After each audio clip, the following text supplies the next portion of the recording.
যিখন যুদ্ধ চলি আছে মই ভাবোঁ যুদ্ধৰ অতি সোনকালে অৱসান হ'ব লাগে আৰু এই ক্ষেত্ৰত আমাৰ দেশৰ সন্মানীয় প্ৰধানমন্ত্ৰী ডাঙৰীয়াই অতি তৎপৰতাৰে তেখেতে 5 ঘণ্টা জোৰা কেবিনেট আহিছে।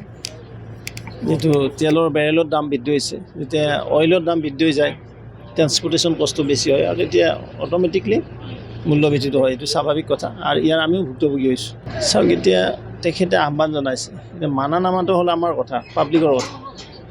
আমি যদি মানিব পাৰোঁ নিশ্চয় আমাৰ দেশখন বাচে, কাৰণ আমাৰ হাতত মজুত যিখিনি আছে আৰু মাননীয় প্ৰধানমন্ত্ৰী ডাঙৰীয়া আছে যিহেতু আমি বিশেষ চিন্তা কৰিব লগা নাই, বিশেষকৈ ভাৰতবৰ্ষই, কাৰণ ক'ভিডৰ নিচিনা একো তেখেতে মেডিকেট কৰিবলৈ সক্ষম হৈছে আৰু তেনেস্থলত যি যুদ্ধ আছে যুদ্ধৰ কাৰণেও তেখেতে এই যুদ্ধৰ মই ভাবোঁ অতি সোনকালে অৱসান ঘটক।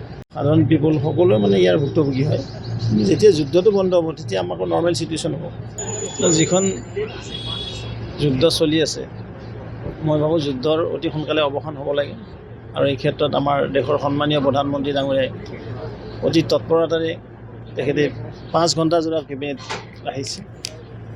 যিটো তেলৰ বেৰেলৰ দাম বৃদ্ধি হৈছে, যেতিয়া অইলৰ দাম বৃদ্ধি হৈ যায় ট্ৰেন্সপৰ্টেশ্যন কষ্ট বেছি হয় আৰু তেতিয়া অট'মেটিকলি মূল্যবৃদ্ধিটো হয়, এইটো স্বাভাৱিক কথা আৰু ইয়াৰ আমিও ভুক্তভোগী হৈছোঁ।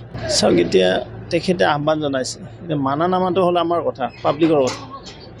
আমি যদি মানিব পাৰোঁ নিশ্চয় আমাৰ দেশখন বাচে, কাৰণ আমাৰ হাতত মজুত যিখিনি আছে আৰু মাননীয় প্ৰধানমন্ত্ৰী ডাঙৰীয়া আছে যিহেতু আমি বিশেষ চিন্তা কৰিব লগা নাই, বিশেষকৈ ভাৰতবৰ্ষই, কাৰণ ক'ভিডৰ নিচিনা একো তেখেতে মেডিকেট কৰিবলৈ সক্ষম হৈছে আৰু তেনেস্থলত যি যুদ্ধ আছে যুদ্ধৰ কাৰণেও তেখেতে এই যুদ্ধৰ মই ভাবোঁ অতি সোনকালে অৱসান ঘটক।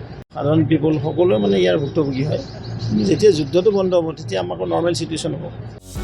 যিকোনো খবৰৰ বাবে যোগাযোগ কৰক আমাৰ এই নম্বৰত 9181 307 221।